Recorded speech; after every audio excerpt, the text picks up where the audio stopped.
তো দর্শক শ্রোতা ফেসবুকের গুরুত্বপূর্ণ কয়েকটা সেটিংসের মধ্যে ১ম এই আমি আপনাদেরকে যেই সেটিংসটা দেখাবো, সেই সেটিংসটা করার জন্য আমাদেরকে চলে যেতে হবে মোবাইল ফোন থেকে সরাসরি ফেসবুকে। ফেসবুকে আসার পরে আপনারা এখানে পেয়ে যাবেন হচ্ছে কর্নারে আ আপনাদের এই যে এপাশে কর্নারে দেখবেন 3 লাইন, এটার উপরে ক্লিক করবেন। ক্লিক করার পরে আপনারা এখান থেকে আ একটু নিচে আসবেন। তো আমি নিচে গেলাম। নিচে যাওয়ার পরে আমরা এখানে পাচ্ছি সেটিংস অ্যান্ড প্রাইভেসি। এটার উপরে ক্লিক করব। ক্লিক করার পরে আমরা এখান থেকে পেয়ে যাচ্ছি হলো সেটিংসের অপশন। আমরা এটার উপরে ক্লিক করলাম। ক্লিক করার পরে আমাদেরকে নিয়ে আসবে তারা সেটিংসের অপশন এবং এখান থেকে আমরা স্ক্রল করে নিচে চলে যাব। নিচে যাওয়ার পরে আমরা এখানে দেখতে পাচ্ছি আমাদের যে প্রোফাইলটা রয়েছে সেই প্রোফাইলের কিছু সেটিংস এবং সেই সেটিংসের মধ্যে সবচেয়ে গুরুত্বপূর্ণ যে সেটিংস ১ম এ যেটা দেখাবো সেটা হচ্ছে আপনি ফেসবুকে কাদের সাথে ফ্রেন্ড আছেন এটা আপনার ব্যক্তিগত একটা বিষয়। এই ফ্রেন্ড লিস্টটা যেন কেউ দেখতে না পারে সেইজন্য আমরা কি করব, এই ফ্রেন্ড লিস্টটাকে হাইড করব। হাইড করার জন্য আমরা কি করব, আমরা চলে যাব হচ্ছে people find and contact you যে অপশনটা আমরা দেখতে পাচ্ছি এই অপশনটার উপরে ট্যাপ করব। তো ট্যাপ করার পরে এভাবে আমার সামনে চলে আসবে এবং এখানে আপনি দেখতে পাবেন যে who can see your friend list নামক একটা অপশন কিন্তু এখানে দেখাচ্ছে। আমরা জাস্ট এটার উপরে ক্লিক করব।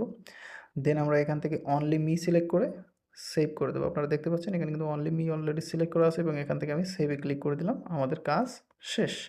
দর্শক শ্রোতা এবার আমরা দেখব সেকেন্ড সেটিংস যেটা আমি আপনাদেরকে দেখাবো। তো গুরুত্বপূর্ণ দ্বিতীয় সেটিংসটা জানার জন্য পুনরায় আমরা চলে যাব ফেসবুকে। তারপরে আমরা এখান থেকে 3 ডট বা 3 লাইন যেটা দেখতে পাচ্ছেন কর্নারে, এই পাশে আমরা আবার ট্যাপ করব।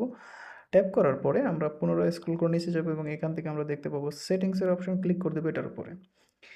দেন আমরা একটু স্ক্রল করে নিচে যাব। নিচে যাওয়ার পরে আমরা এখানে দেখতে পাবো যে আমাদেরকে একটা অপশন দেখাবে followers and public content. Just এটার উপর একটা ক্লিক করব।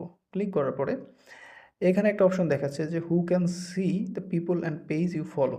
অর্থাৎ ফেসবুকে আপনি কাকে কাকে ফলো করেন এই জিনিসটা কিন্তু পাবলিক হয়ে থাকে অনেকের পেজ। এটা কিন্তু খুব গুরুত্বপূর্ণ একটা বিষয়। আমি কাকে কাকে ফেসবুক ফলো করি বা কোন পেজকে ফলো করি এটা তো আমার পার্সোনাল ইনফরমেশন, তাই না? এটা তো শেয়ার করার মতো না। তো এটাকে লুকিয়ে রাখতে হবে।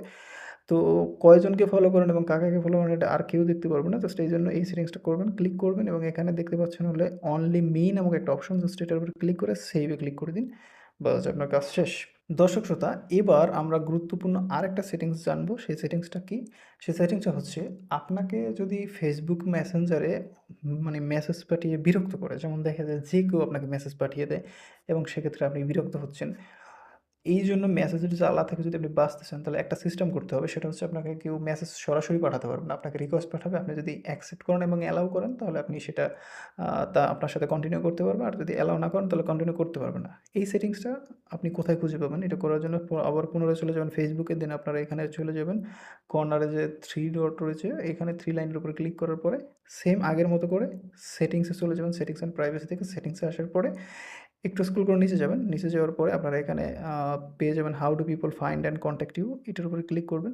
ক্লিক করার পরে আপনাকে একটু স্ক্রল করে নিচে যেতে হবে। নিচে যাওয়ার পরে এখানে আপনারা যে ৪ টা অপশন দেখতে পাচ্ছেন, প্রত্যেকটা অপশনে আপনারা কি করবেন? ক্লিক করে মেসেজ রিকোয়েস্ট দিয়ে সেভ দিয়ে দিবেন। ক্লিক করবেন, মেসেজ রিকোয়েস্ট সেভ। ক্লিক করবেন, মেসেজ রিকোয়েস্ট সেভ। ক্লিক করবেন, মেসেজ রিকোয়েস্ট সেভ। এবার আপনার কাছে রিকোয়েস্ট আসবে। যে কেউ যদি আপনাকে মেসেজ করতে চায় রিকোয়েস্ট করবে।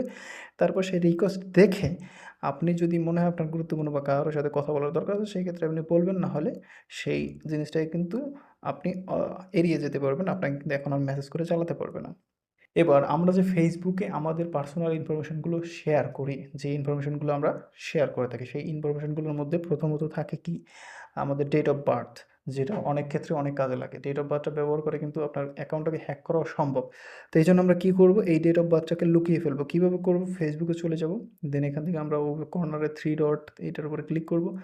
দেন এখান থেকে আমরা নিচে যাব, সেটিংস অ্যান্ড প্রাইভেসিতে যাব।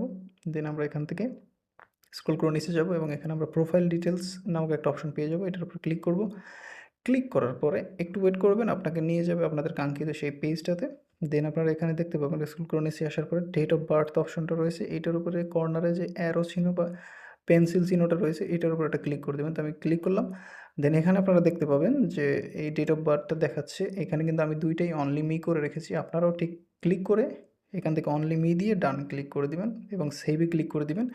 দেন আপনাদের কাজ কমপ্লিট। ২ টার ক্ষেত্রেই অনলি মি করে সেভে ক্লিক করে দিলে আপনার কাজ কমপ্লিট। এবার দর্শক শ্রোতা আমরা যে ফেসবুক প্রোফাইলে আমাদের জিমেইল এবং ফোন নম্বর ব্যবহার করি, এইটা কে দেখতে পাবে এবং এইটা কীভাবে লুকাবো? তো এই জিনিসটা যদি আমরা হাইড না করতে পারি তাহলে আমাদেরকে আমাদের ফোন নম্বরে কল দিয়ে কিন্তু বিরক্ত করতে পারে অথবা আমাদের মেইল পাঠিয়ে বিরক্ত করতে পারে। সেক্ষেত্রে এটা লুকানোটা জরুরি। কীভাবে এটা লুকিয়ে রাখবেন? জাস্ট ফেসবুকে চলে যাবেন। তারপরে সেম আগের মতো 3 ডটে ক্লিক করবেন। তারপরে নিচে আসার পরে এখান থেকে সেটিংস অ্যান্ড প্রাইভেসির মধ্যে সেটিংস এটাতে ক্লিক করবেন। তারপরে এখান থেকে নিচে আসবেন। নিচে আসার পরে এখানে পাবেন how do people find and contact you এটার উপরে ক্লিক করবেন। ক্লিক করার পরে একটু নিচে আসবেন। নিচে আসার পরে দেখবেন যে এখানে people with your email address, people with your phone number ২ টার উপরে ক্লিক করবেন। দেন এখান থেকে আপনারা নো অন করে দেবেন। তারপর ব্যাকে আসবেন। তারপর এখান থেকে people with your phone number no on করে দিবেন। সেভে ক্লিক করে দিবেন এবং আপনার এই অপশনটা সেভ হয়ে যাবে।